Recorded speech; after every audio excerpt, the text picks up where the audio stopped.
Amis de l'image, bonjour et bienvenue dans Qui Shoot, la première mission qui donne la parole aux photographes. S'il y a bien des hommes et des femmes dont je suis bien placé pour en parler, ce sont les photographes. Mais qui peut bien se cacher derrière vos comptes préférés d'Instagram? Aujourd'hui, nous partons à la découverte du jeune et talentueux photographe Tilex.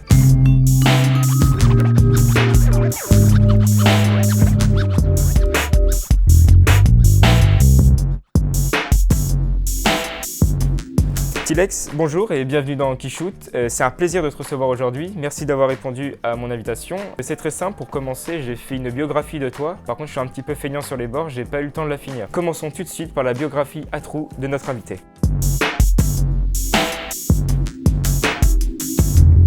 Bien, c'est parti. Tilex est né à la Garenne-Colombes. D'accord. Il découvre l'univers de la photographie à l'âge de... Je devais avoir 21, on va dire 21 ans, j'ai commencé à faire la photo. Il fait ses débuts avec un appareil de type Canon 60D. Et ses premières photos sont selon lui Première photo, j'ai pris un peu tout et n'importe quoi. Hein. Franchement, je prenais tout et n'importe quoi en photo. Je m'amusais un peu avec. J'avais pas un style particulier au début. Pas un style? Non. Il ouvre son compte Instagram en... je pense que ça doit faire 2-3 ans exactement.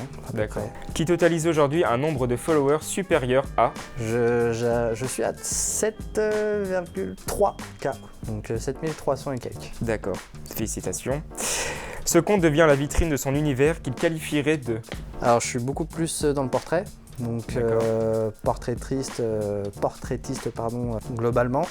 Après je fais deux styles, j'aime beaucoup faire de la lingerie, donc j'associe portrait et lingerie beaucoup. D'accord. Après je peux faire évidemment un peu de mode, un peu de street, je fais autre chose, mais principalement du portrait. D'accord. Ces modèles sont souvent des... beaucoup de femmes. D'accord. Donc modèle femme 90% du temps. C'est rare que je shoote des hommes, ça peut arriver, mais ça reste vraiment très occasionnel. Pour réaliser chaque shooting, il s'inspire de... Je suis très inspiré par les Russes, principalement. Ce qui lui permet de poster régulièrement sur son compte Instagram à une fréquence de... 2 jours par semaine, lundi et vendredi, le matin en général. D'accord. Passionné depuis des années, Tilex pratique cette passion pour la photo dans l'unique but de... En fait, comme tu as dit, c'est une passion. Donc je fais déjà avant tout ça pour moi, pour mon plaisir personnel. D'accord. Et alors à côté, je suis aussi auto-entrepreneur, donc je peux avoir des petits jobs de temps en temps. Mais voilà, en premier, c'est vraiment une passion et c'est vraiment moi pour mon kiff et rencontrer des gens, vraiment avoir ce côté vraiment de partager une passion commune avec que ce soit des modèles ou même des amis photographes. D'accord.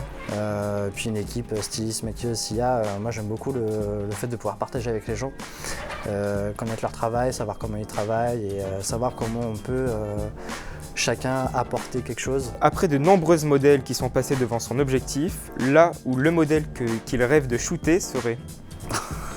J'ai pas vraiment... Comme je fais beaucoup de portraits, je suis très à cheval sur les visages. D'accord. Moi, c'est ça qui m'intéresse le plus. D'accord.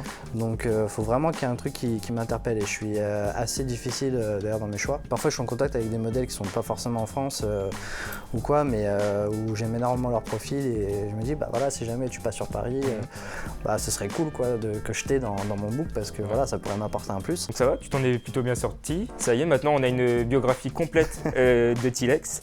Maintenant qu'on en connaît un peu plus sur ta manière de travailler, il est temps de découvrir ton travail et ton univers. Donc ce que je te propose, c'est que je vais te montrer 3 photos et tu vas me dire pour chacune d'entre elles peut-être une anecdote dessus, comment tu as réussi à avoir cet aspect de lumière, cette technique de cadrage et peut-être un backstage ou une anecdote rigolote sur ce shoot. Ok, on y va? Ça marche.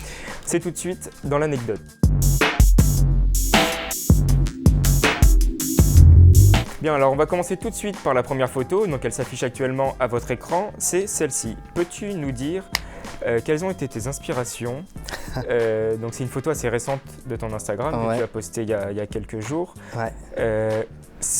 C'est quoi clairement? C'est une passoire que tu as mis devant la fenêtre? Exactement, bingo. Ouais, c'est une passoire. Alors c'est pas forcément un secret en soi, parce que si on cherche bien, il y a vraiment beaucoup de façon pour faire ce genre de photos. Et les passoires s'y prêtent très bien. Donc là, j'ai un ami photographe qui est venu, donc Bastien, d'Image, que tu vas retrouver sur Instagram. D'accord. Petit clin d'œil pour toi. Qui m'a aidé donc du coup pour tenir la passoire, juste à côté de moi en fait, pour justement avoir tous les effets de lumière, d'ombre sur le visage. D'accord. Et donc la modèle qui est Eva Mikulski, que vous pouvez retrouver aussi sur Instagram. Très bien. Son Instagram s'affiche également. Un autre clin d'œil pour toi.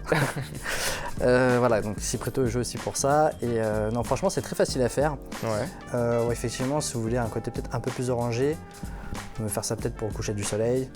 Ça peut être sympa. Ouais. Mais voilà, quoi qu'il arrive, il vous faut du soleil. Ouais. Pas de nuages, si vous voulez avoir vraiment du soleil avec des ombres dures. Et bien gérer la distance aussi, vous mettez la passoire près du visage pour que ce soit très marqué. Si vous êtes trop loin, on va dire que les ombrages seront plus diffuses, donc ce sera moins marqué, et le truc c'est quand même de l'avoir assez près pour ça. C'est pour ça que je fais des portraits assez serrés aussi. D'accord. Parce que là en vérité, la passoire elle est vraiment juste à côté, quoi. C'est vrai.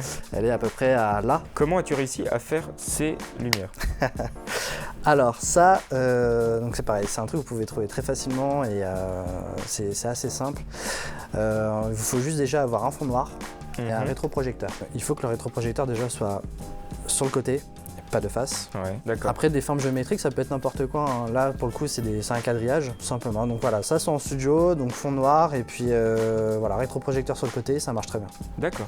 Il y a un photographe qui est très spécialisé dedans, qui fait aussi la vidéo, je t'en parle juste une petite aparté, qui s'appelle Dany Olivier. Et on va terminer avec une anecdote plutôt simple, et là j'ai aussi mon hypothèse et je crois que tu avais mis les backstage sur ton Instagram. Ouais. C'est cette photo. Yes, que la fille qui est Mallory, que D'accord. vous pouvez retrouver aussi sur Instagram, clin d'œil. Du coup, qui effectivement, donc moi j'étais allongé sur un banc. Et en fait, elle était au-dessus de moi et je lui ai juste demandé de bouger ses cheveux. C'est juste que j'ai une série de photos qui s'appelle Dark Hair et en fait, c'est simplement des portraits où les cheveux sont en pleine lévitation, les cheveux volent. Je voulais trouver une technique un peu plus originale et je me suis dit, bah tiens, je vais essayer de faire ça. Je n'avais jamais fait ce genre de prise de vue et du coup, je trouvais ça intéressant. Donc c'était venu de comme faire ça. C'est venu vraiment comme ça par pur hasard et je me suis dit, bah tiens, vas-y, on va essayer de faire un truc comme ça. Tu te mets au-dessus et puis je vais prendre la photo comme ça. Donc merci pour ces petites anecdotes.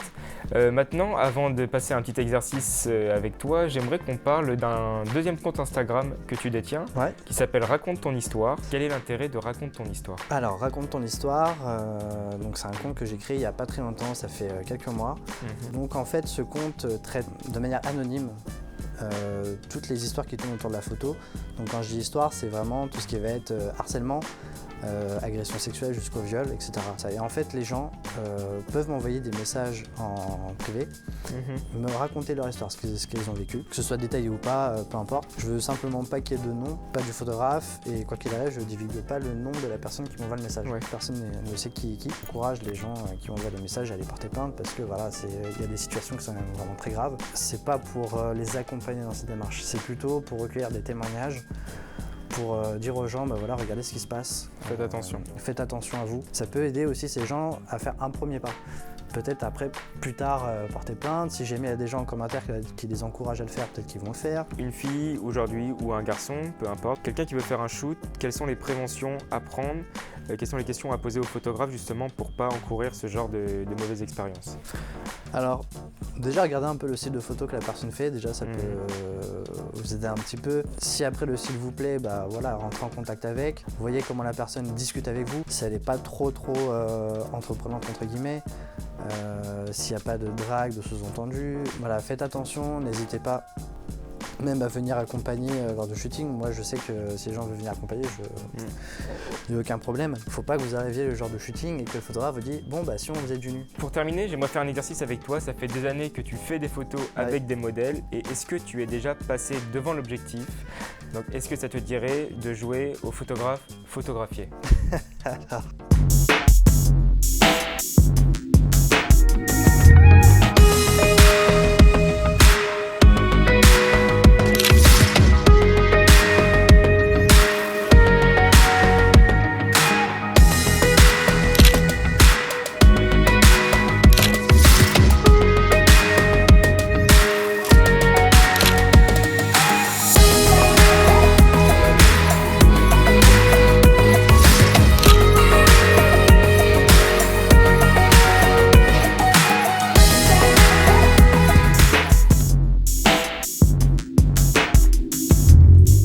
merci d'avoir joué le jeu. En tout cas, j'espère que ça va. Ça n'a pas trop été gênant. Si, si, c'est très gênant. Toi, tu ressens quoi quand tu passes devant l'objectif? Je suis pas spécialement à l'aise. Ouais. Donc ouais, non, c'est vrai que c'est pas un exercice que je fais. Ouais. Je préfère être derrière l'appareil photo pour prendre en photo, mais non, mais ça c'est marrant aussi. Ouais. Eh ben, en tout cas, merci d'avoir joué le jeu. En souvenir, tu repars avec tes photos que tu es complètement libre d'utiliser là où tu veux. Donc je te les enverrai et tu les utilises comme tu veux. Ça marche. Merci beaucoup Tilex d'avoir participé à ce premier numéro de Qui Shoot. Avant de se dire au revoir, j'aimerais que tu me dises quel photographe que tu connais que tu verrais bien passer dans Qui Shoot par exemple, pour une petite série de questions, de jeux. Est-ce qu'il y a un photographe que tu pourrais me conseiller? Bah, je pense à mes potes, mais Et bah pourquoi pas. bah sinon, ouais, il y a Badimage éventuellement, peut-être, je sais pas si ça peut l'intéresser, mais D'accord. pourquoi pas. Très bien, donc Badimage, je te contacterai par Instagram et puis on verra bien ce qui se passera. Qui Shoot, c'est terminé pour aujourd'hui. Merci Tilex pour ta participation. Vous Merci pouvez à le toi. retrouver sur son Instagram qui s'affiche juste ici. Et vous pouvez suivre l'émission et l'intégralité des exclusivités des prochains invités sur mon Instagram. Merci beaucoup de nous avoir suivis. Merci Tilex. Salut Internet.